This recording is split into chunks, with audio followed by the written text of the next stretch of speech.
bien.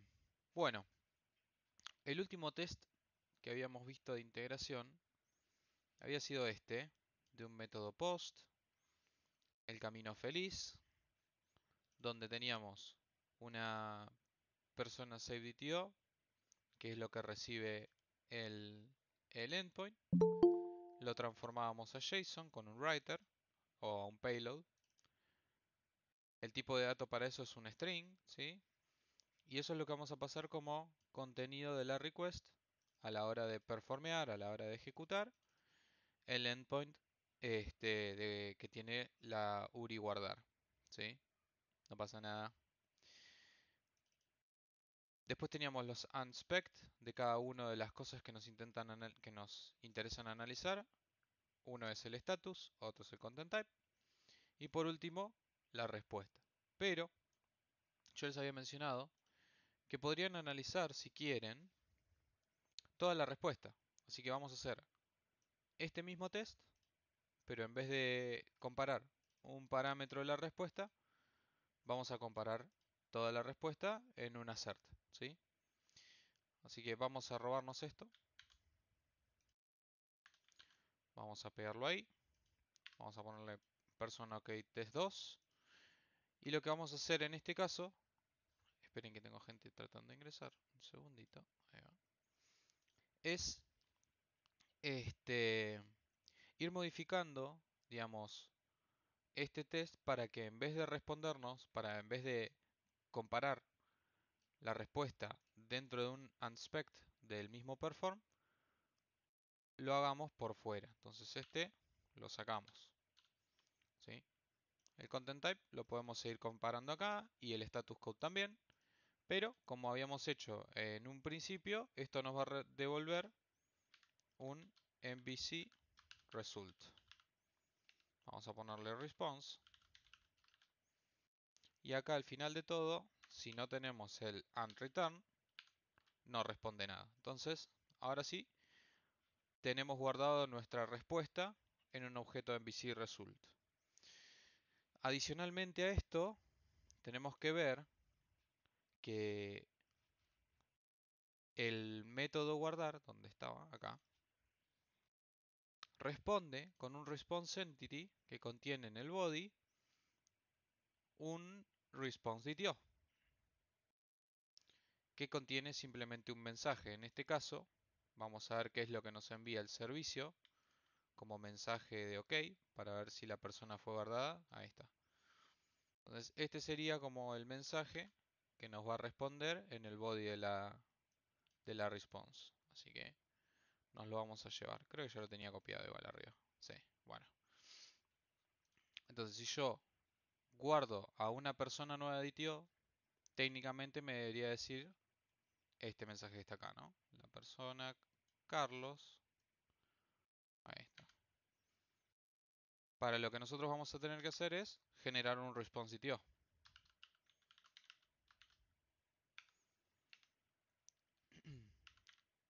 Este va a ser el expected. Y el mensaje que va a contener es ese que está ahí, ¿sí? Ahí va. Como el response DTO solamente tiene un string y tenemos el constructor preparado, ya lo podríamos dejar ahí listo, ¿sí? ¿Qué vamos a hacer como último paso para poder comparar esto? Bueno, vamos a transformar al expected, que tiene formato de objeto,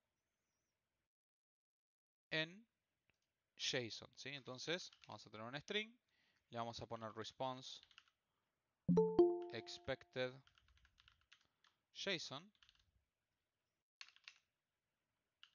Vamos a usar el writer, write value as string, y ese objeto que teníamos nombrado como expected, ¿sí?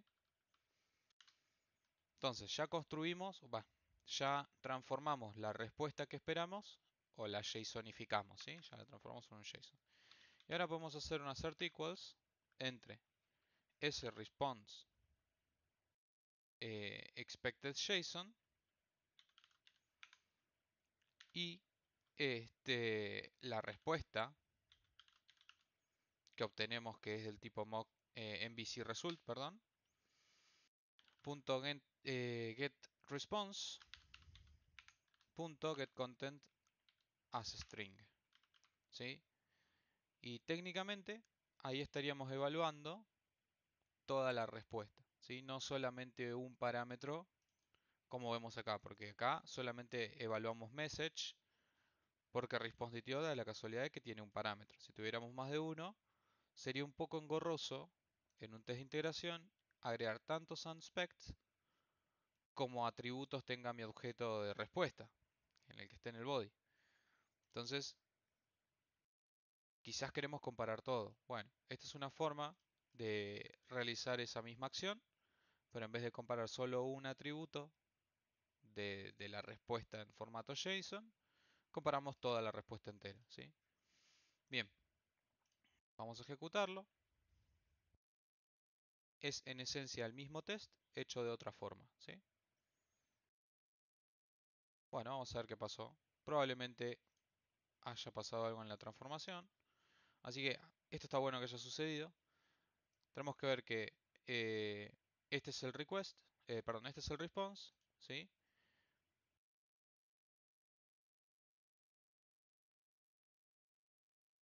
Esta es la request, Carlos, bla, bla, bla. Esto está todo ok.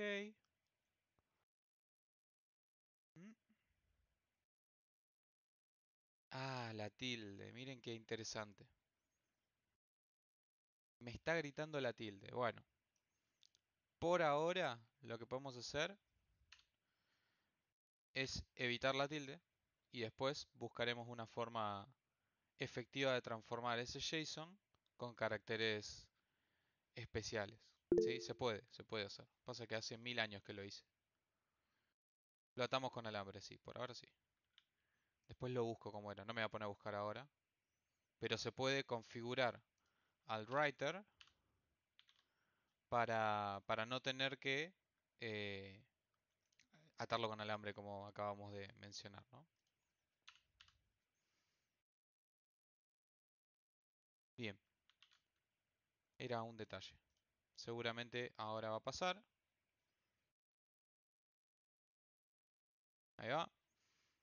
O sea, la idea acá, en otro momento, cuando lo averigüe, cuando lo vuelva a chequear, sería configurar este writer para que incluya dentro de los caracteres de, de los strings que vamos a transformar a esos caracteres especiales con tilde, con diéresis, con todos los caracteres que tiene el set de caracteres que se usan generalmente. Así que no habría ningún problema, ¿sí?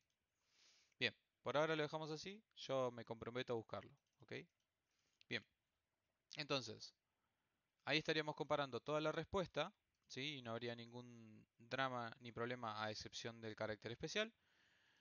Y lo que quería hacer ahora, una vez que hayamos conocido cómo comprobar o analizar todo el body completo, es hacer un pequeño test extra que es sobre uno de los caminos que sale, por el que sale nuestro endpoint, ¿no? Lo que quería hacer era replicar el hecho de que surja una excepción, ¿no? En base a los parámetros enviados al endpoint, ¿sí? Así que lo que vamos a hacer es lo siguiente. Primero vamos a analizar que este verificar existencia lo que hace es básicamente analizar si la persona que yo estoy tratando de guardar ya existe en base a su nombre, si mal no recuerdo, ¿no? Vamos a ver. Mm,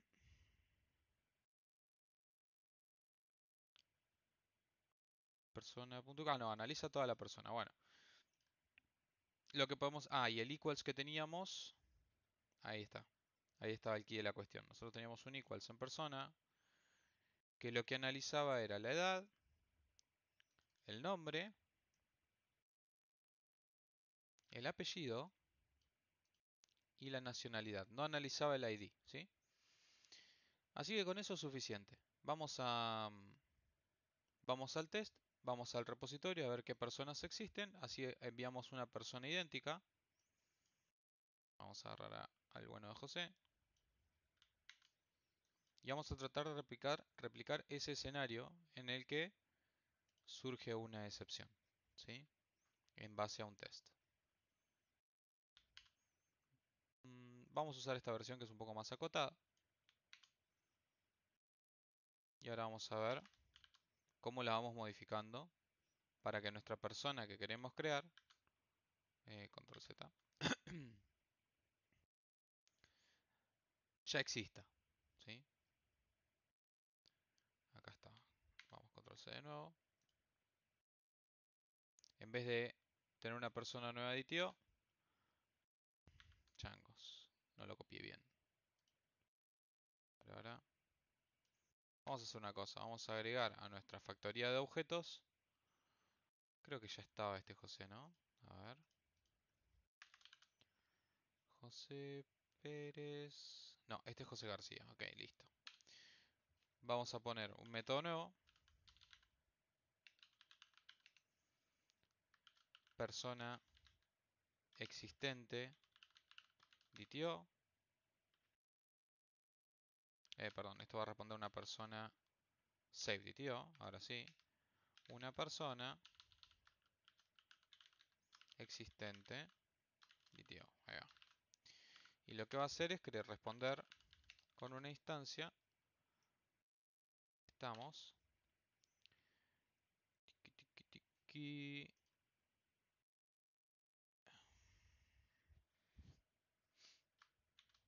Ahí va. Persona save DTO. Bien. Entonces lo que vamos a enviar es algo que ya existe en el repositorio, ¿sí? Lo acabamos de corroborar porque lo sacamos del método de carga del repositorio, ¿sí? Este José Pérez con 15 años y uruguayo ya existe, ¿sí? Así que vamos a cambiarle el nombre de esto porque esto no va a ser agregar persona OK, esto va a ser agregar persona not found, perdón, ¿cómo se llamaba la excepción? Estaba en el service, acá, acá, clone exception.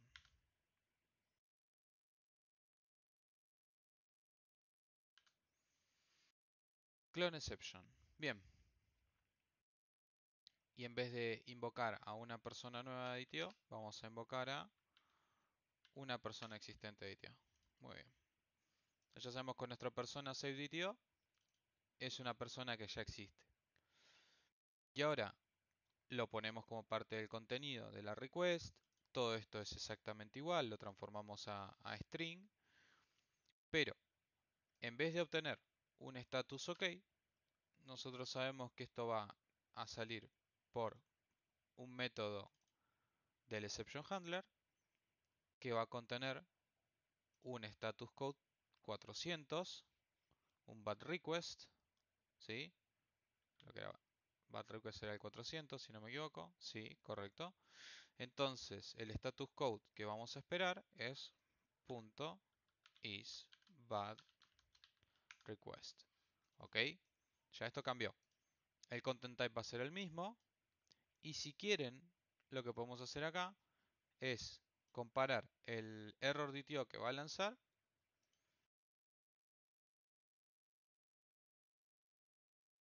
Esto no era acá. El error DTO que va a lanzar tiene estos datos. Así que ya podríamos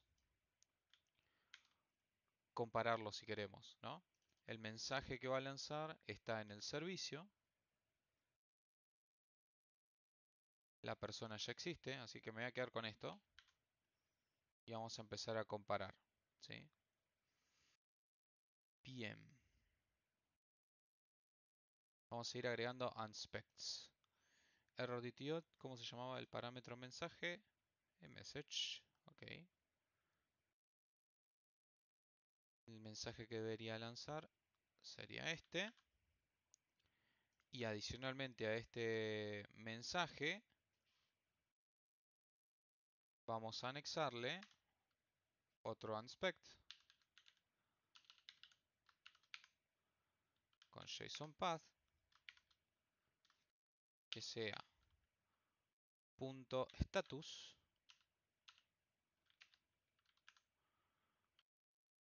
punto value 400. Ok, El expected value es un 400. Técnicamente vamos a esperar que el mensaje que contiene la respuesta, el body de la respuesta, sea la persona ya existe y que el atributo del JSON de respuesta status contenga el valor de 400. ¿Sí? Entonces estaríamos verificando correctamente que nos responde con el exception handler. ¿Sí? Vamos a verificar si funciona. Ahí va. Pasó todo bien. Eso significa que la respuesta fue la que nosotros esperábamos. ¿Sí? El status era 400, el mensaje era la persona ya existe y tiene un status code 400 y un content type application barra JSON. ¿Sí? Eso está todo ok. ¿Se entendió? Decime a mí. Ahí me María Martín, o sea, ¿para qué creaste el método una persona ya existe? O Para sea, para para no no, crear un ñoca, para usar para no nuestra tener que factoría de agregar un objeto objetos. ahí. Ah, bien, Sí, perfecto. Ah, el una persona ya existe es la factoría de objetos. claro, es un método Ah, estático de la listo, factoría de objetos que retorna una instancia de persona SaveDTO. perfecto, ya está. Gracias. No, de nada. Bien. ¿Alguna duda sobre esto? Sobre este método. Así como hicimos este, podríamos también crear una instancia, ¿sí? Es decir, ponerle valores a un objeto y enviárselo al, al método guardar, al endpoint de guardar, para verificar que salte o surja una validación. Así como hicimos recién. Construimos un objeto específico, lo transformamos en string y se lo enviamos en el payload. ¿Sí? Para eso vamos a tener que ver que, qué validación querríamos comprobar, ¿no? Si una o todas o lo que sea. Y lo segundo que tendremos que comprobar es que, no sé si se acuerdan, pero en el exception controller de la excepción de las validaciones, nosotros respondíamos con, eh, con esta clase que se llama Error Validation DTO, que contiene un hash map con todos los errores por campo, ¿sí?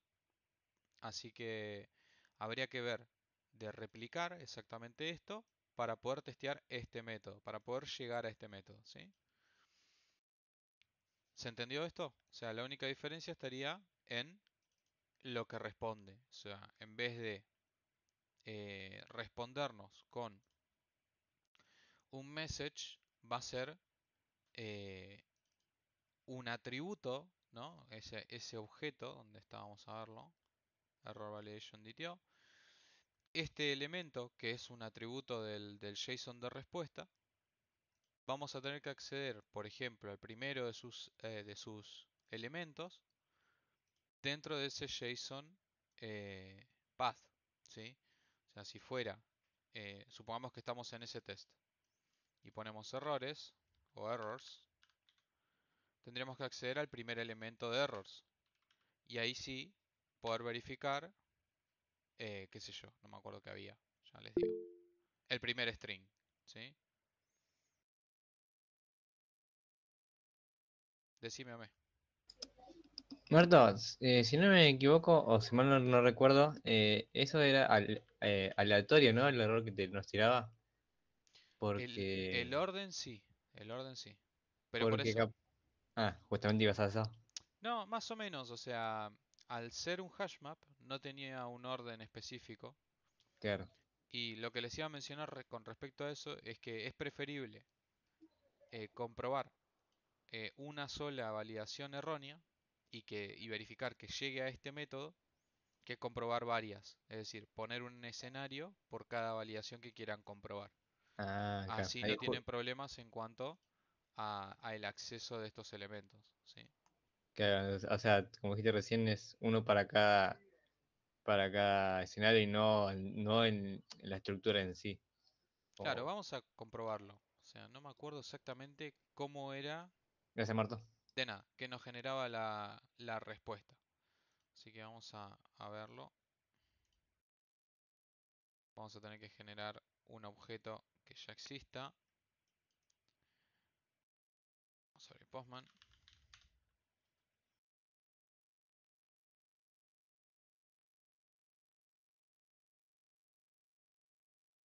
Bien, ahí va. Esto era el tipo post, localhost. Esto era, si no me equivoco, guardar. Tipo post.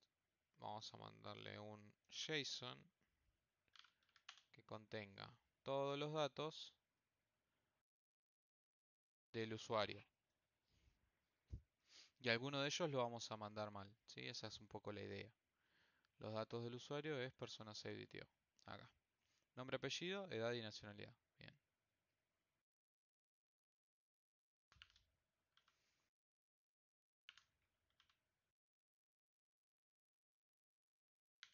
Para hacerlo un poco más rápido, puse Enter otra vez, no pasa nada. Nombre, apellido, edad. Y en el caso de el nombre, no puede tener más de 20 caracteres, así que podríamos poner un nombre con muchos caracteres.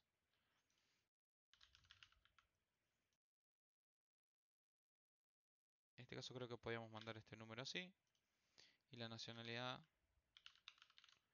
listo, de esta forma. A ver, correcto. Entonces, en este caso nos daba el nombre y el mensaje, ¿sí? Por eso, entonces, vamos de nuevo. Si yo tuviera que testearlo, verificar que ese nombre falla, vamos a representar ese caso si quieren. Va a ser más fácil explicárselos con un ejemplo que con palabras. Vamos a, en este caso, salir por validación errónea. Y la instancia de persona que queremos crear, otra vez, vamos a venir acá, vamos a crear uno de estos.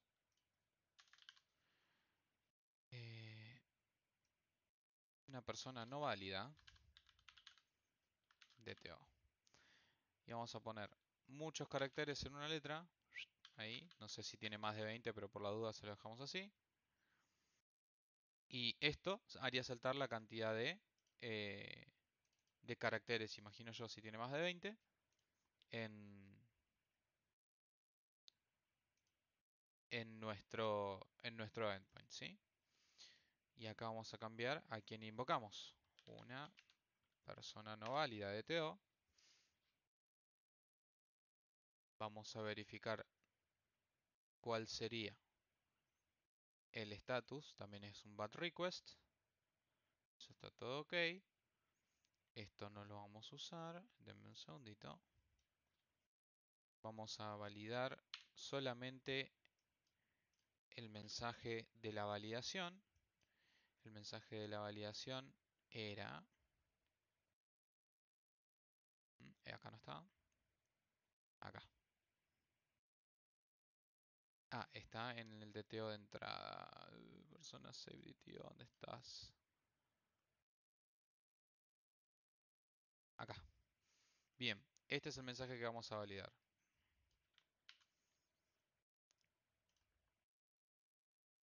Bien. ¿Cómo accedemos a este campo? A este campo nombre. Bueno, primero tendremos que decir que el elemento es errores, ¿sí? Se llama errores. Y que esto, al ser un objeto, nosotros podríamos acceder a su elemento, ¿no? Al que está aquí. Entonces, podemos poner errores.nombre y el value sería así, estimo yo. Si me está faltando algo del JSON path, puede que esto falle, ¿sí? Pero por ahora creo que está bien. Bad request está bien, es un JSON de respuesta. Transformamos la persona no válida a payload, a string. Y bueno, vamos a probarlo.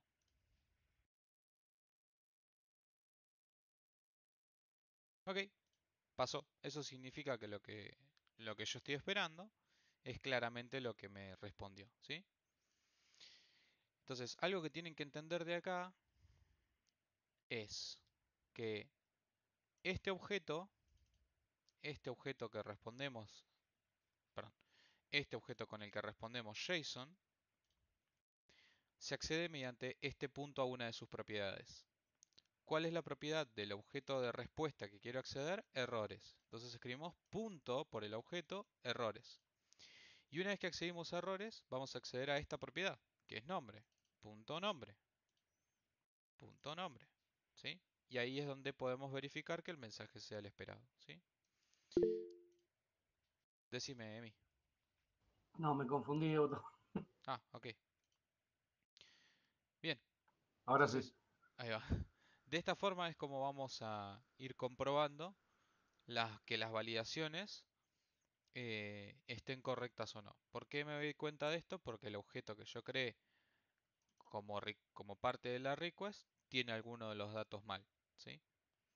Después sabemos que internamente nuestro programa puede gestionar más de un error de validación, ¿sí? Pero mínimamente, si nosotros enviamos cada uno individualmente, vamos a poder verificar que las validaciones están funcionando, ¿sí? Bueno, obviamente esto le agrega más porcentaje de cobertura al proyecto, ¿no? El hecho de tener diferentes escenarios de integración también aporta al porcentaje de cobertura. Vamos a ver, creo que era un 70 y pico, ¿no? El porcentaje de cobertura. Sí, el Ah, primero fue 40 y pico y el segundo 78, 76. me fallan los mensajes por la tilde, miren. Vamos a ir a modificarlo. 81 tengo ahora, pero igual, más allá de eso, vamos a ver este test. Ahí va. Y el García en el apellido de la persona. ¿Y acá por qué está fallando? A ver, a ver, a ver. Espera un 200 y resulta que es un 400. Esto probablemente... A ver. mm, Una persona nueva de TO. Este es el test de OK. La persona ya existe. Hmm, ¿Cuántas veces usamos una persona nueva de TO? Nunca hasta ahora.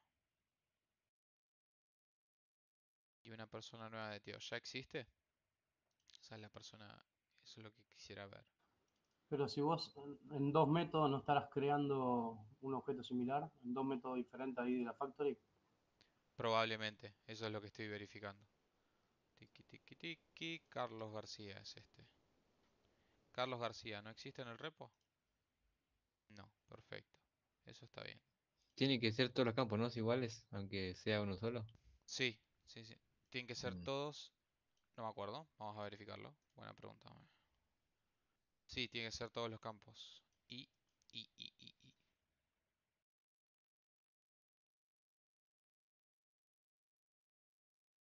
Ah, sí, un Java Time Module al... está bien, Víctor, eso. Eh, no creo que aplique al mismo caso. O sea, tendríamos que verificar la respuesta, perdón, la request y la response. En este caso la request viene con nombre García, nombre Carlos García de apellido, 40 y Chile. Y quien capturó la excepción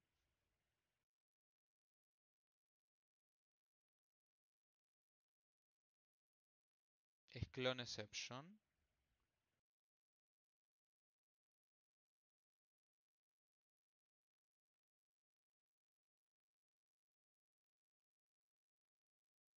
Bien.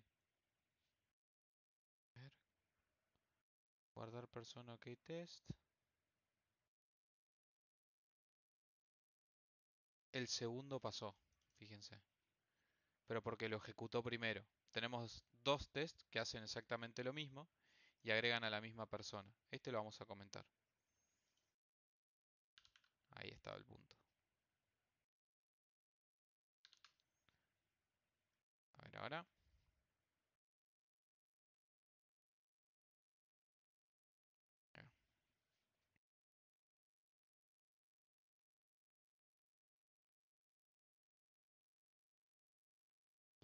tiene el service test. Falla durante la inserción de una persona. A ver, vamos a verlo.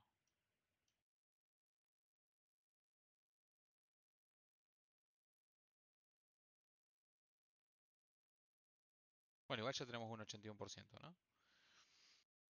Este test, argumento suit.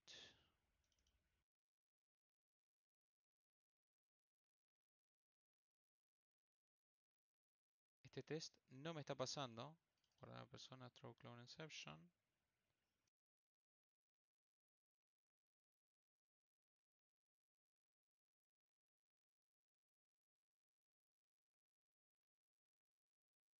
Y este test tampoco me está pasando. Hay 3 tests unitarios sin mock que se rompieron. Fíjense. Este es por el mensaje. Está acá. Ok, este es... No se lanzó la excepción. Y en este no se lanzó la excepción también. Este fallo durante la inserción de una persona. Ok. Esto me debería lanzar una excepción. Este era el que fallaba sí o sí porque no tenía mock. ¿Se acuerdan? Si este era el que teníamos que realizar sí o sí con mock. Porque no había forma de hacer que eh, el repositorio retorne una respuesta repo en null si no tuviéramos, si no tenemos un mock. ¿Ok? Es el mismo este, ¿no? ¿Este fallo la intención de una persona? Sí, es el mismo. ¿Está definido en 2 lugares diferentes?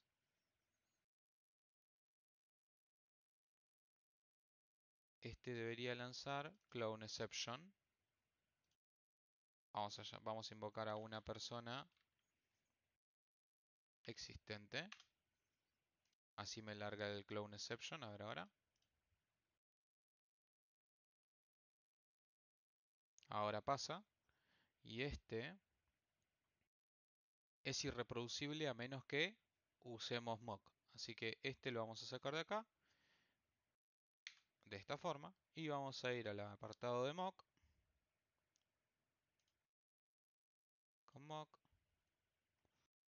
Y vamos a verificar si hicimos la prueba de ese método. Creo que no. Muy bien. Vamos a pegarlo acá. Y vamos a hacerlo con mock justamente. Ya que estamos, ya que podemos. A esto le llamamos service.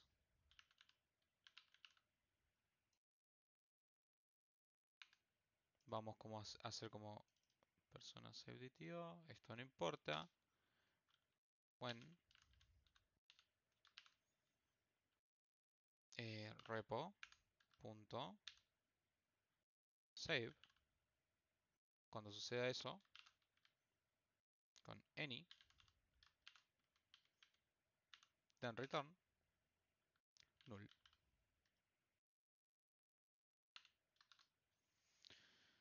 Bien, entonces ahora sí debería lanzar insertionDBException, este método, ¿sí? A ver ahora, vamos a probarlo.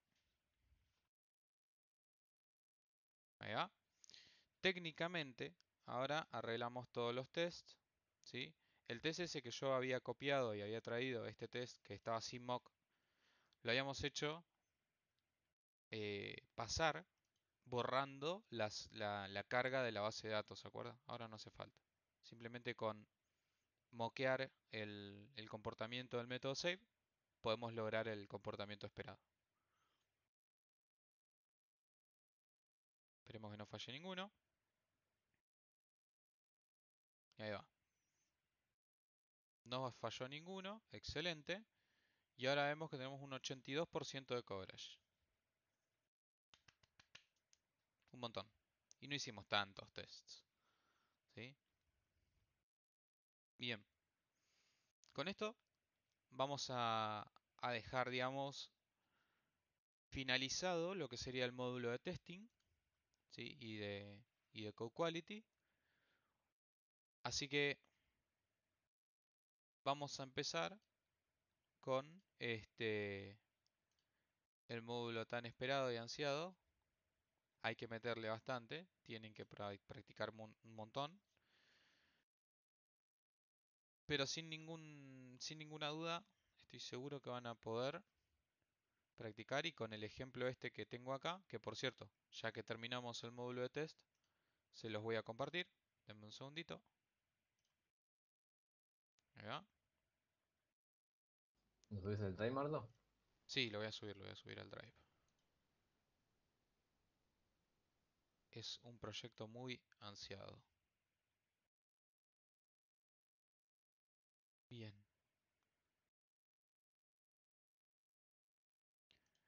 acá. Dentro de lo que sería Spring, voy a dejar el proyecto nuevo, ¿sí? Diga, no puedo ver quién es, pero diga nomás. Yo, Martín, ¿tenés por casualidad las clases de las anteriores, las dejaban en algún Google Drive o algo? Porque las levantaron todas y medio que cuando uno quiere repasar, ya no, ¿Qué, no están qué clases disponibles. de Java? Las clases de las clases de los videos de las clases. La verdad que nos habías compartido el link de YouTube. Sí, Borraron todo. no lo borraron. Ah, bueno. ¿Le cambiaron de link? No. Dame un segundito, ya te digo. Bueno. Te voy a cambiarle el nombre a este proyecto y soy muy monotasking. Proyecto 1, test. Bien, ahí va. Bien, ya tiene proyecto 1 test. El próximo va a ser proyecto 1 DB, ¿sí? De bases de datos. No, no los borraron. Lo que hice fue ponerlos en privado, porque se estaba monetizando Ah, sí. con mi Mierda. canal de YouTube, así que con mis Sí. videos en realidad, así que decidí darles de baja. Que es lo No. que yo siempre les digo, si yo encuentro o detecto que Sí. algo por este estilo sucede, los videos dejan de estar en la plataforma. Bueno, sucedió. No, pero ¿cómo o sea, estaban poniendo tus videos y alguien cobraba por eso? Sí, exacto. Ah, Tenía un canal de YouTube con mi cara. Bueno, no hay mira. que darle mucha entidad de todas formas, así que no se preocupen. Bueno. Eso es lo que pasó con los videos y no los voy a subir hasta que no me ordenen poder habilitarlos nuevamente. Ah, bueno, listo. Sí, sí, ya está denunciado, tranquilos. O sea, está todo bien. Lo único que, bueno, los que pierden el beneficio son todos los que consultan esos videos. Son Sí. ustedes. Bien. em, ya lo hicimos, ya lo hicimos. Sí, lo lamento porque en realidad alguien de alguna comisión fue, ¿no? Quizás no ustedes particularmente. Pero bueno, cosas que pasan. Estoy viendo que esta clase...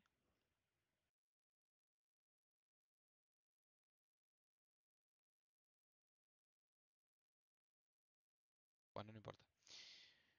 Lo que vamos a hablar.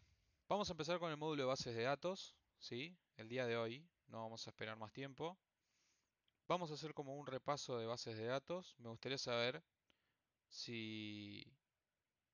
Bueno, la herramienta que vamos a usar para crear nuestra base de datos y para trabajar va a ser MySQL Workbench. Me gustaría saber si todos lo tienen instalado, qué se acuerdan de bases de datos, empezar a charlar un poco al respecto para hacer una especie de repaso, si es necesario, corto. Así empezamos este, con las tecnologías nuevas, ¿sí? Que es implementar en una API, eh, justamente, bases de datos, ¿sí? MySQL Workbench.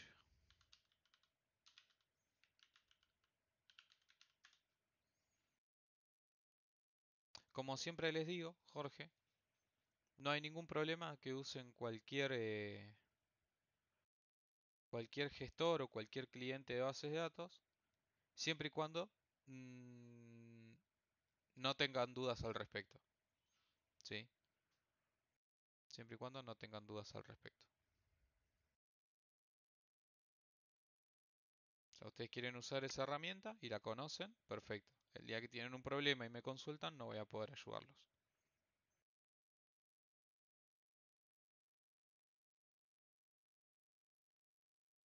Ok, los que usaron SAMP pueden seguir usando SAMP, no hay ningún problema.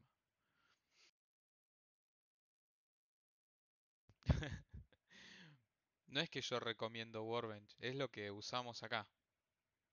Sí, creo que sí, lo recomiendo.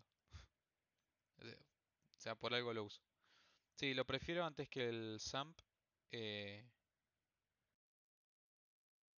porque se entiende mucho mejor cómo funciona todo, según mi criterio. ¿Necesitan un link? Yo se los paso, no hay problema. No hay ningún problema.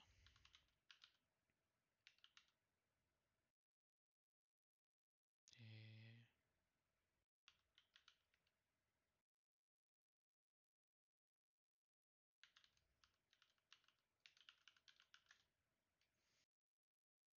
mm, Acá.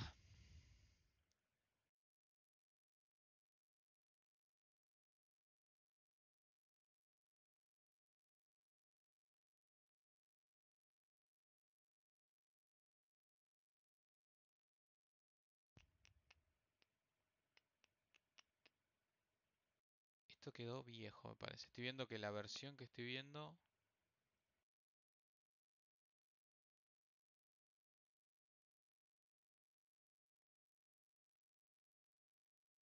8.0.35, 8.2. Acá. Bueno, les voy a compartir pantalla para que vean lo que estoy viendo yo, así descargan también lo mismo.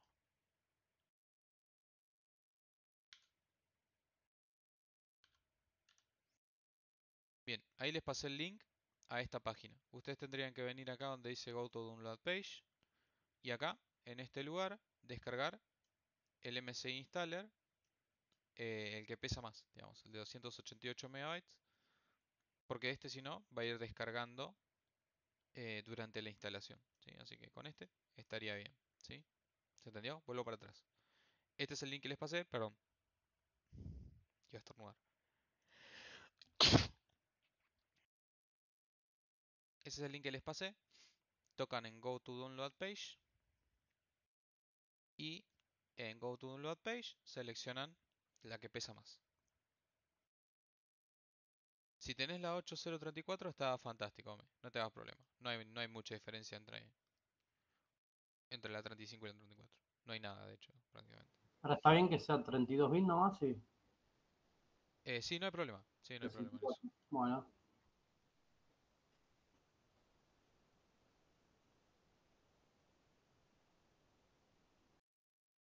Bien, entonces vamos a comenzar con, con lo básico, ¿sí? Dame un segundito que ya arrancamos. ¿Qué es lo básico para Martín? Changos.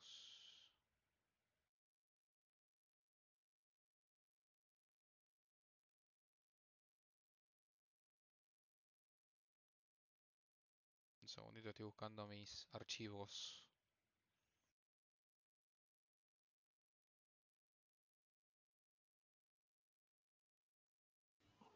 teoría de conjuntos. No, tampoco tanto. Bien, vamos a empezar por las cosas básicas que creo yo que tendríamos que empezar a charlar. Y es, eh, ¿qué es una base de datos relacional? Porque nosotros vamos a trabajar con bases de datos relacionales. Este, y cómo están compuestas y por qué están compuestas de esa forma, ¿sí? Así que esta parte es netamente teórica, si se quiere, como de repaso, mientras vamos hablando un poco de las cuestiones que creo que son importantes a la hora de, justamente, trabajar con bases de datos. Bien, vamos, charlemos. ¿Qué es una base de datos relacional? O una base de datos, si quieren. Y después pasamos a la parte relacionales. Freddy dice que necesita repasito, así que vamos ahí. Es un modo de persistir los datos más allá de la ejecución del servidor. Una forma. Ok, Uy, perdón. no pasa nada. Te está gritando todo Windows. Decime, Fabio. Donde se almacena la información ordenada, Excelente. de alguna forma. Sí, sí. Sí, sí, bueno, ok, dale. Es donde guardamos información ordenada. De alguna forma, según cómo se arme la base de datos, la información que dé, pero es donde se almacena, Bien, es el lugar que con el fin de almacenamos. obtenerla, guardarla, obtenerla. Bien, ¿Mm? bien, eso me gusta más. Bien, sí, correcto. ¿Alguna otra definición que quieran dar? Un conjunto de datos, dice Mati. ¿Ome? Creo que me voy a copiar un poco de la definición de los chicos, pero yo pienso que es una estructura en donde realmente donde si estamos trabajando con el backend vamos a poder hacer el típico CRUD, que es crear, leer, actualizar y eliminar datos de una base de esa estructura en sí. Eh, Así nada, era un poco eso, supongo. Ok, bien. Sí, es como un poco de lo que dijeron cada uno, pero habría que ordenarlo un poco más. Sistema de almacenamiento, donde las tablas pueden tener una relación de uno a muchos, etcétera. Bueno, si quisiéramos hablar de la particularidad más importante de las bases de datos relacionales, es que justamente podemos relacionar diferentes tablas, ¿no? Sí, excelente, Ma. Se usan para persistir datos, correcto. Las bases de datos son un conjunto de datos, generalmente, que se encuentran almacenados en un determinado lugar y de forma organizada, ahí va bien lo que dijiste, Fabio, para luego poder ser consultados, ¿sí? Y utilizados de manera eficiente esos datos, ¿sí? Generalmente las bases de datos, relacionales sobre todo, tienen un formato de tabla, ¿sí? Donde cada una de las columnas los vamos a llamar campos o atributos. Cada una de las filas se van a llamar registros. Y la conjunción o la unión entre una fila y un campo, o perdón, de una fila y un determinado, de un registro y un determinado campo, se llama dato, ¿sí?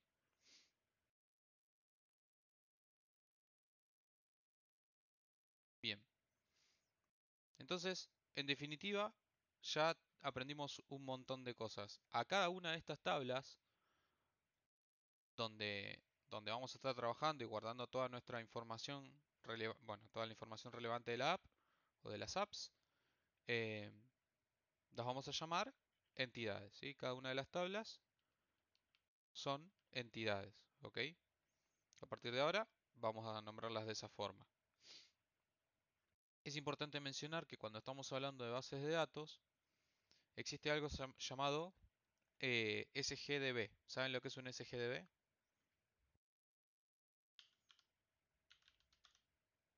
¿Qué es?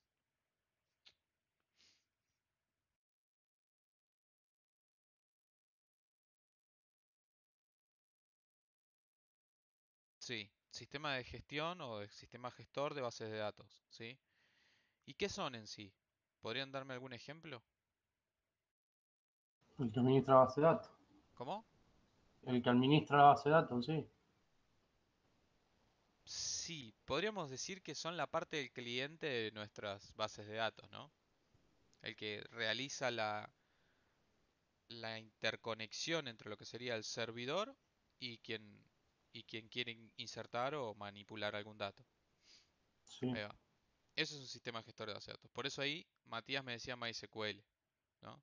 Y hay muchos sistemas gestores de bases de datos. Tenemos Oracle, Postgre, MariaDB, Cassandra, Mongo, Redis y de todo tipo, no sea ya sean relacionales o no, ¿sí? Bien, es importante que entiendan eso y en base a eso eh, se crean justamente los clientes, ¿sí? ¿Saben lo que es el teorema CAP? ¿Alguien les habló alguna vez de eso?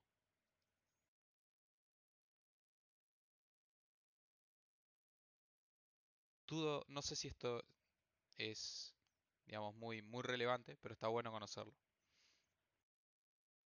Ni idea. No. Ok. Generalmente no saben lo que es. Bien.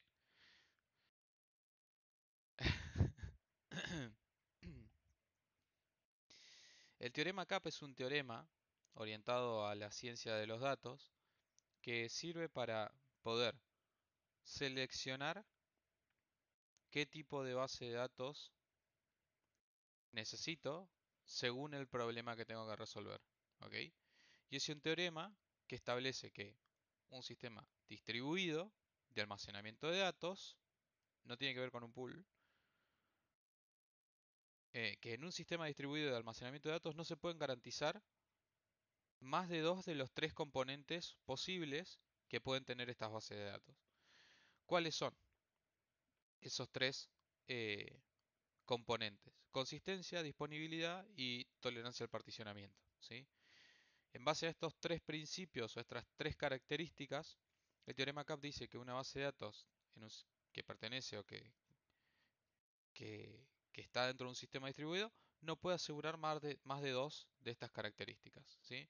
Entonces, en base a esto, se definen un montón de bases de datos, ya sean relacionales o no relacionales, con estas características. Por ejemplo, las bases de datos en MySQL, ¿sí?, aseguran consistencia y disponibilidad, pero no tolerancia al particionamiento. Por ejemplo, una base de datos Redis, Mongo o eh, ay, no me acuerdo cuál, Dynamo, sí admite tolerancia al particionamiento. ¿Y qué es la tolerancia al particionamiento? ¿Qué es la disponibilidad? ¿Qué es la consistencia? Básicamente, la tolerancia al particionamiento, que es la más difícil de pensar y analizar, es la característica mediante la cual una base de datos puede estar seccionada en diferentes instancias, ¿sí? Llamamos instancias a un lugar en un determinado servidor, ¿sí? Y que tiene la característica de tener copias de la misma base de datos para que cuando alguno de los nodos de estas instancias se caiga, eh, pueda responder otro, ¿sí? Esa es la idea de la tolerancia al particionamiento. Y no solo eso, sino que pensándolo en términos de bases de datos relacionales y no relacionales, las bases de datos no relacionales generalmente tienen tolerancia al particionamiento y esto genera que si yo quiero tener una base de datos con mayor cantidad de, de información, ¿sí? Mayor cantidad de información, estoy hablando de, imagínense, de miles de millones de datos y hablemos de volúmenes muy grandes de información. En una base de datos no relacional que tiene tolerancia al particionamiento, significaría generar una partición nueva, es decir, agarrar una máquina, una computadora, un servidor nuevo, ponerlo en otro lugar y unirlo a lo que sería la red de instancias, ¿sí? En cambio, si yo quiero potenciar, digamos, la capacidad de una base de datos relacional, como no es tolerante a la partición, lo que tengo que hacer es mejorar el hardware. Y la mejora de hardware tiene un límite. ¿Se entiende, no? Las bases de datos relacionales escalan verticalmente, es decir, si yo quiero mejorarla, quiero agrandar la capacidad, la velocidad de procesamiento o cualquier característica de ese servidor, tengo que invertir en hardware en ese servidor en particular. ¿Sí? Sí, hablamos de archivos muy grandes. En cambio, si yo quiero aumentar ese tipo de capacidades dentro de, de, de una base de datos no relacional, solamente tengo que generar una partición nueva con X características y la unión de todas las instancias, de todas las particiones de mis bases de datos, van a brindarme un mejor rendimiento. ¿Sí? Bien. A ver, vamos de nuevo, voy a leer. No tiene que ver con un backup, sino más bien como, con cómo se gestionan a nivel servidor las diferentes bases de datos. ¿Sí? Eso multiplicaría la cantidad de información. No sé en qué momento me tiraste eso, Fabio.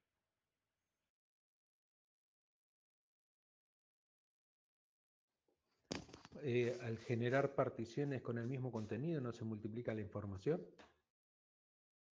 Depende. Hay algunas bases de datos que sí, que tienen datos repetidos y hay otras que no. Pero es obligatorio eso. Es obligatorio que se repitan los datos justamente para poder brindar o consistencia o disponibilidad dependiendo de lo que se necesite. ¿Sí? Disponibilidad es que siempre te va a ¿Eso responder. facilitaría el acceso, Sí, eso facilitaría el acceso múltiple?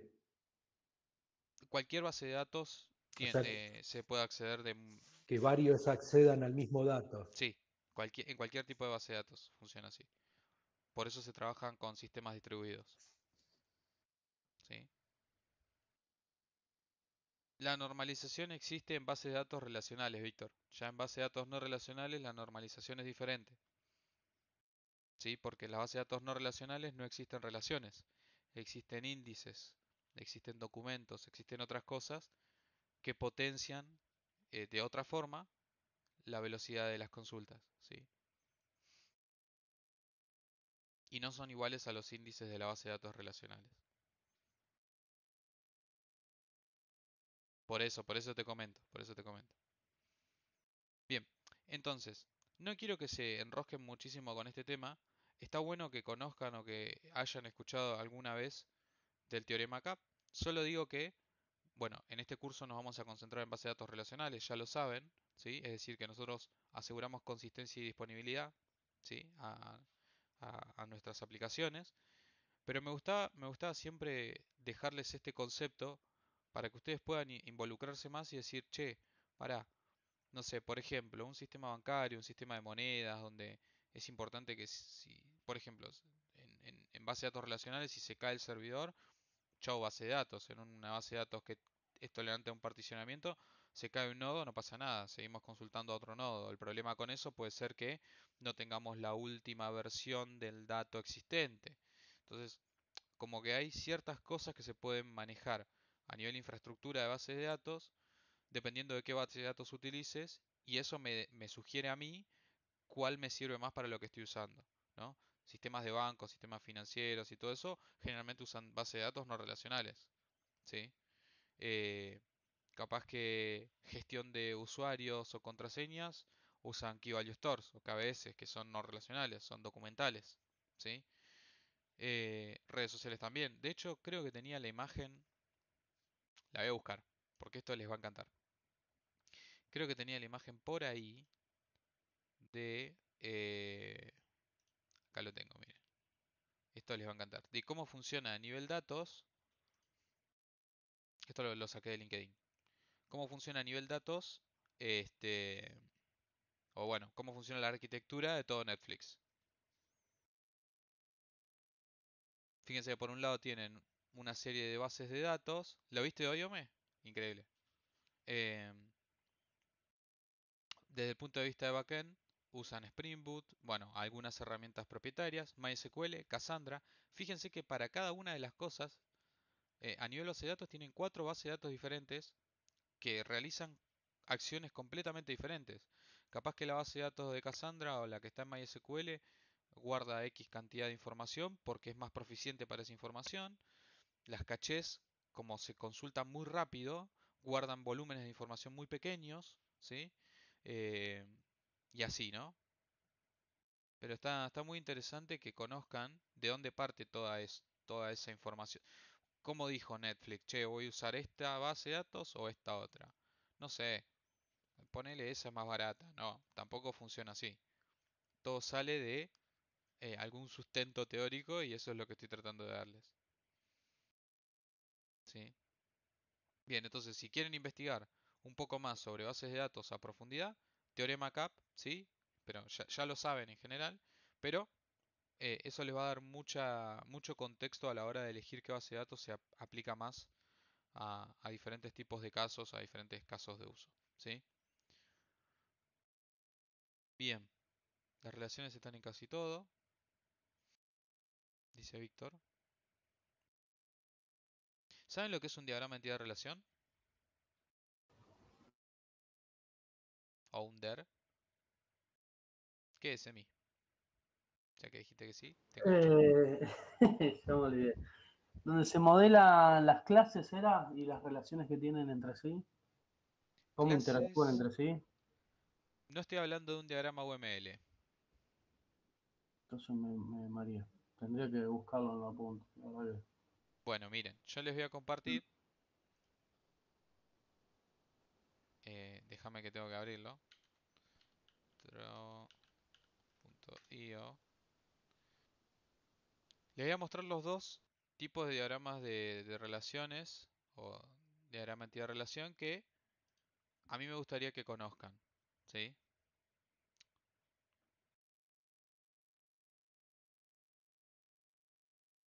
Bien. El primero es este que está acá arriba. ¿Sí? Donde este diagrama de entidad-relación es muy similar a un diagrama básico de entidad-relación. ¿Ok? Fíjense que las relaciones entre las entidades son los rectángulos con puntas, los campos o las columnas de las entidades están redondeados, ¿sí? A ver si puedo hacer un poco de zoom, ahí está. Están redondeados, las relaciones están unidas por un rombo y un verbo, estas relaciones tienen cardinalidad, ¿sí? Y acá no se habla ni de foreign key, ni de primary key, ni de nada por el estilo. En este diagrama simplemente es un diagrama muy general sobre cómo están relacionadas las diferentes entidades, ¿sí? En este caso, una oficina va a tener n empleados, ¿sí? Y n empleados pueden pertenecer o tienen que pertenecer a una oficina, ¿sí? Los dos son entidad-relación. Y ahora les voy a mostrar el de acá abajo. Que me gustaría que en el de acá abajo, a este de acá abajo, no lo confundan bajo ninguna circunstancia con un diagrama UML, que son dos cosas completamente diferentes, ¿sí? En este caso, el diagrama entidad-relación, el segundo, el que estamos viendo ahora, sí se hace referencia a si algo es una primary key, sí se puede hacer referencia a qué tipo de dato tiene un determinado campo, pero está orquestado netamente para que sea una forma resumida de este otro diagrama, ¿sí? Y las relaciones se dan en base a los diferentes tipos de flechitas, ¿sí? Fíjense que acá este es un 1 a n porque tiene una línea continua y una patita de gallo, ¿sí? Y si tiene dos patitas de gallo a los lados, es n a n, es decir, muchos a muchos. Y si tiene dos líneas continuas, bueno, el simbolito de igual ortogonal a la línea tiene otro significado, pero no importa. Si son dos líneas continuas, es 1 a 1, ¿sí? Cuando tiene un círculo en las patitas de gallo es únicamente, ¿no? Es únicamente tal, lo que sea. El circulito significa eso. O al menos uno, ¿sí? Depende de dónde esté. Te obliga a que si hay un campo, en este caso oficina, si le pongo el circulito, tiene que haber, no puede haber una oficina sin al menos un empleado, ¿sí? Pero bueno, son como degeneraciones de las relaciones estándar, que son las que vamos a trabajar acá, ¿sí? Las relaciones que vamos a trabajar acá son las estándar, ¿sí? Nada de al menos uno, mínimo uno, ¿sí? Sí, cada libro lo muestra diferente, por eso eh, hago referencia, hago un poco de hincapié en que nosotros solo vamos a trabajar las relaciones puras, ¿sí? Que son uno a tantos, uno a uno y muchos a muchos, ¿sí? Las estándares. ¿Está bien? Y este es el segundo diagrama de entidad-relación que vamos a manejar, por lo menos desde el punto de vista del desarrollo del modelo, ¿sí? ¿Alguien tiene alguna duda con esto?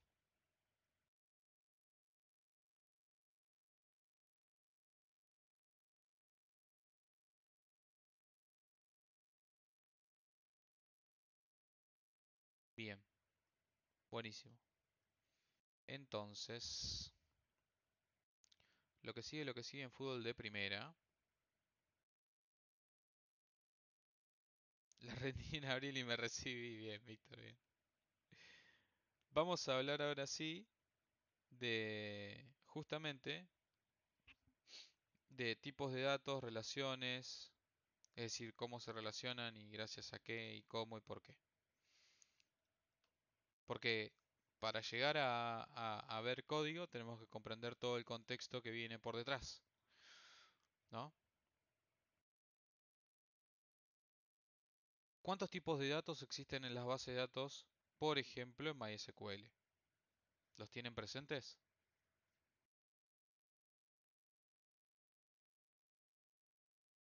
Será unos 13, 14. Mm, más o menos, no sé, no sé, pero vayan enumerándomelos. No, no sé el número exacto, tampoco pretendo que lo sepan. Tipos de datos, por ejemplo, un tipo de dato puede ser alfanumérico, ¿no? ¿Qué otros tipos de datos hay? Varchar, había uno, ¿puede ser? Eso es alfanumérico. ¿Eso, Jorge, de qué tipo es? Numérico, correcto. ¿Qué más? Tenemos alfanuméricos, tenemos numéricos, ¿qué otros más? ¿Booleanos? Fechas. Booleanos, correcto. Fechas también. Y me falta uno.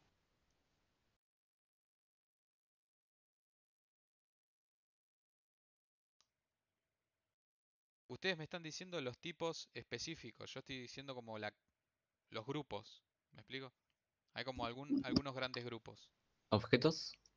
No. Autoincrementales. ¿Sí? El último que queda. Son los últimos que no entran dentro de ninguno de los demás. Bien.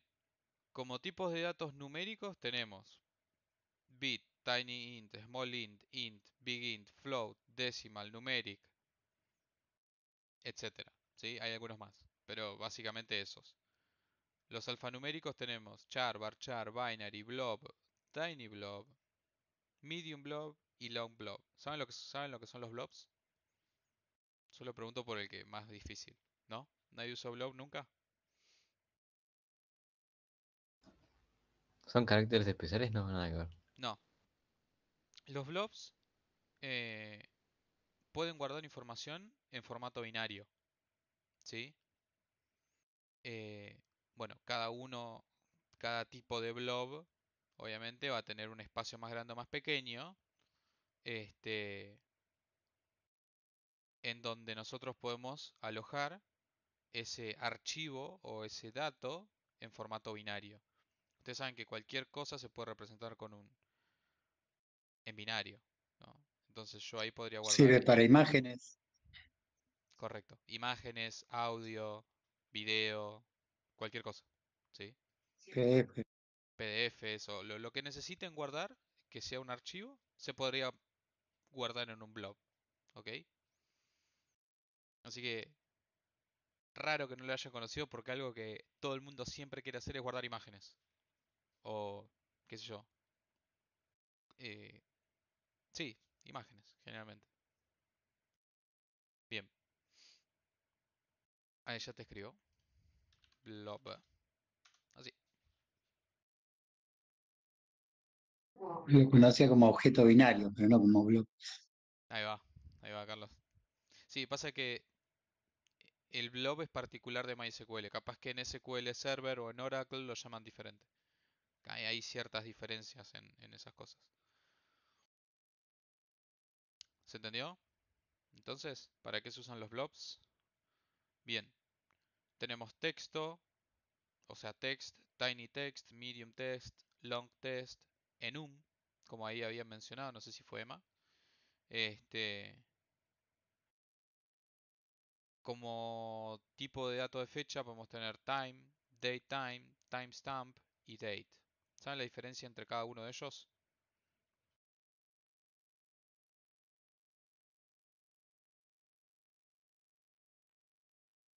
Depende del formato que tenga. O sea, por ejemplo, me refiero a que uno tiene solamente día y otro tiene día, mes y año, otro Correcto. tiene año, cosas así.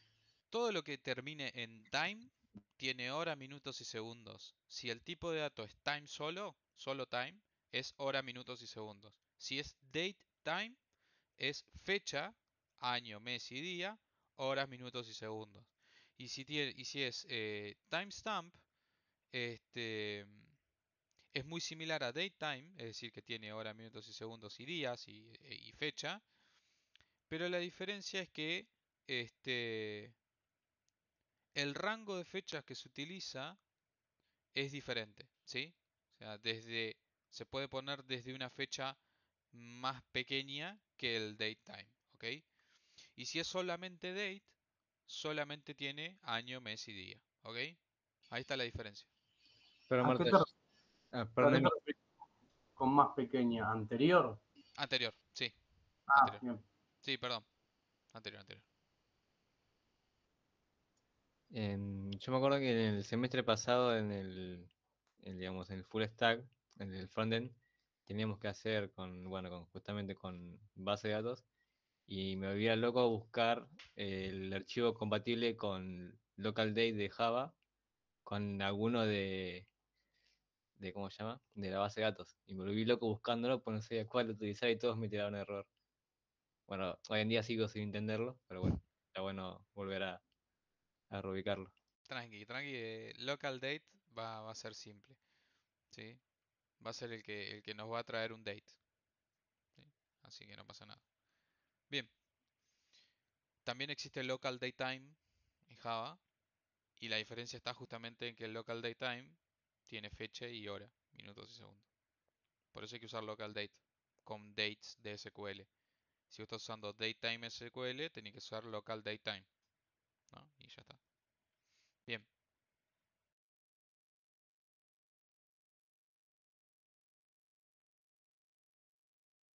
Sí, pero el problema es que los tipos de datos que parten del paquete de java.sql, por lo general, Víctor, no son compatibles con ninguna otra cosa de la aplicación.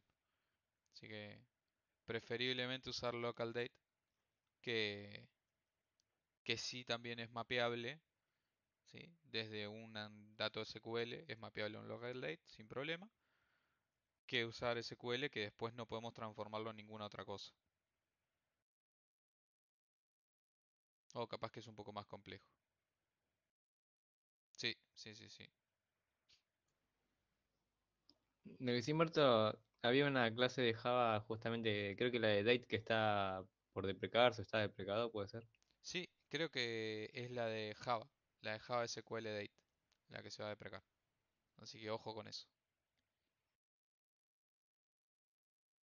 Ponele custom, Fran. Ponele custom y tenés que agregarle, si querés compartir mi pantalla, así lo dejamos grabado. ¿Sí? Y quedan 5 minutos, así que vemos eso y nos vamos. Ahora sí, a ver.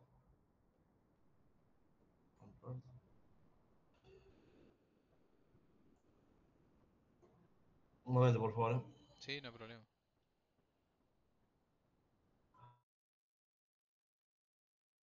¿Esta, Fabio?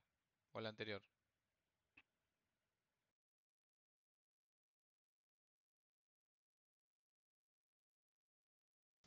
Esta fue chiste. La subí 5 minutos antes de la clase. Bueno, ¿está subida o no? No, tranqui, tranqui, fue un chiste.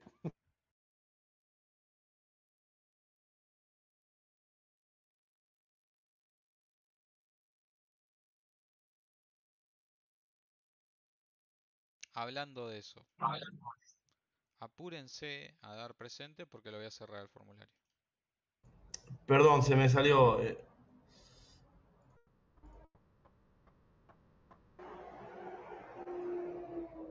Sí, Fran, te escuchamos. Sí, pueden, ¿puedo compartir ahí? Podés compartir cuando vos quieras. Ah, Antes de las 20, podés compartir. Sí, sí, a ver, era. La próxima clase me parece muy pronto, Juan. Pero sí, lo vamos a ver dentro de poquito. Ahí se ve. Se ve. ¿Cuál? ¿El custom es? Estoy viendo, en realidad estoy viendo la ventana. Tendrías que presentar pantalla, no una ventana en particular, Juan. A ver, Fíjate que cuando compartís, te pregunta. Arriba hay tres pestañas. Dice pestaña de Microsoft o de Chrome o de ah, lo que tengas. Otro que es ventana y otro que es pantalla completa. Pantalla completa. pantalla completa, perdón, perdón. Ujú. Ahí, a ver. Ahí te estoy viendo, excelente. Ah, Toca en está bien. Custom, Custom, ahí. siguiente. Ahora desplegá donde dice MySQL Server, Sí. una más, ahí, seleccionalo y movelo hacia la derecha con la flechita de la derecha. Ahí. Bien, pará, no pongas siguiente en ningún momento, ¿eh? Ah, Donde dice Applications, también desplega MySQL Workbench, sí, desplega hasta que encuentres el último, ahí, móvelo hacia la derecha. sí. MySQL Shell también. Ahí. Bien, el router El- no creo que haga falta, pero por las dudas agrégalo. Móvelo hacia la derecha.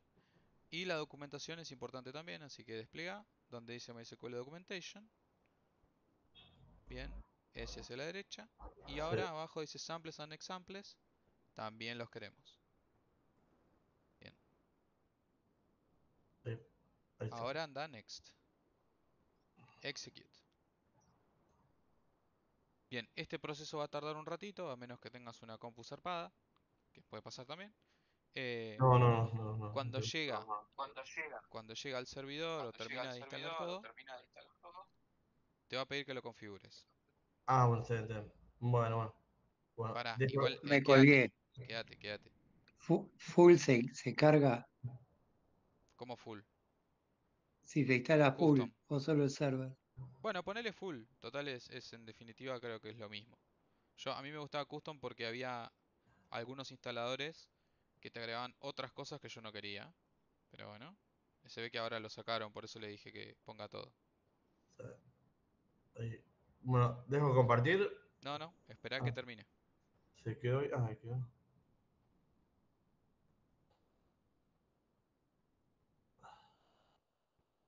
La parte de la configuración es sumamente importante para que después puedas entrar sin ningún problema, Francisco.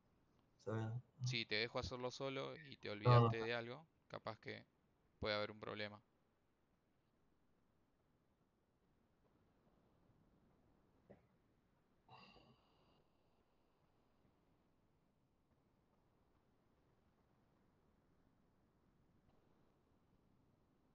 Bien, ¿ya todo el mundo puso presente? Voy a cerrar el formulario, ¿eh? Ahí está Francisco mandando el presente. Ah, Excelente. no, después lo pongo, no importa, después lo pongo. Dale, después lo pongo, no hay drama. Después lo pongo entonces. Después que termines, no hay drama. Fue algo intuitivo. Sí, está bien, está bien.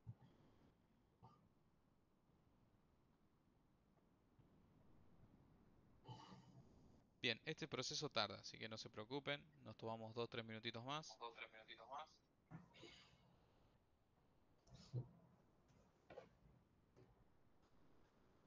La clase que viene arrancamos directamente por consultas. ¿Sí? Vamos a ver consultas. DML y DDL. Hasta donde sea que lleguemos. Y después, creo que ya la siguiente clase, implementación de base de datos.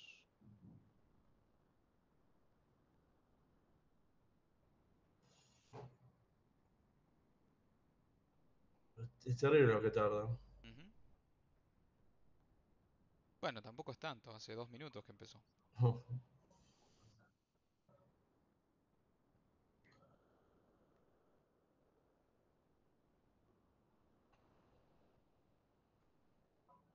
No, no creo, Víctor. Ahí está. O sea, lo que vamos a ver son funciones de agregación nada más. Ah, ahí pongo NES. Next. No cambia en nada, Martín. Puedes usar la misma. Next. Bien, acá déjalo todo por defecto. Siguiente. Siguiente. Pone un password que te acuerdes. Yo te diría que pongas un password del estilo admin eh, o admin, solo admin. Y tenés que repetirlo abajo. Porque solamente vas a poner este password para esta instancia del servidor. ¿Sí? Ahí está. Esa, Víctor. Sí, ahí está Pongo bien. Pone, no, sin add user. Sin, a, no, no, a no, user no, o. no, no, no, no, no. Porque vos vas a entrar siempre como el root. ¿sí? Entonces pones next, déjalo así por defecto, Sí, next, ¿no? ¿sí? Sí. Next, Next, ¿no? sí. Sí. Execute.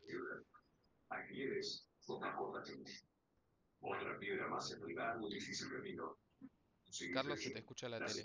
Perdón que te lo diga, pero se te escucha. Gracias. Perdón, dejé abierto el micrófono.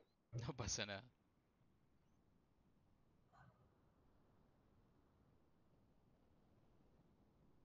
Finish. Finish. Bien. Y ahora next. Te va a pedir que te loguees. O sea, en donde dice password pone tu contraseña. Pero no me deja. Ah, ¿no te deja? Finish entonces. A ver, finish. A ver, para. Ah, ahora sí te pido que te loguees. Bien, ahí pone tu contraseña, pone check. Conectó, o sea, significa que funciona. Next. Execute. No te olvides la contraseña por nada del mundo. No, Cambiarla es un lío lindo. no es admin igual, le puse admin. Finish. Finish. Next. Next, next. Destilda las dos opciones. Y ya está. Finish. Ah, sí. Bueno, Listo. bueno, gracias. De nada. Excelente. La clase que viene arrancamos ya directamente con Workbench. Ejecutando algunas consultas sobre una base de datos que probablemente todo el mundo tenga porque es la base de datos de Word o la de Sakila, cualquiera de las dos, que son bases de datos de ejemplo que siempre traen todos los servidores de MySQL. Así que bueno, quedamos así. ¿Estamos bien?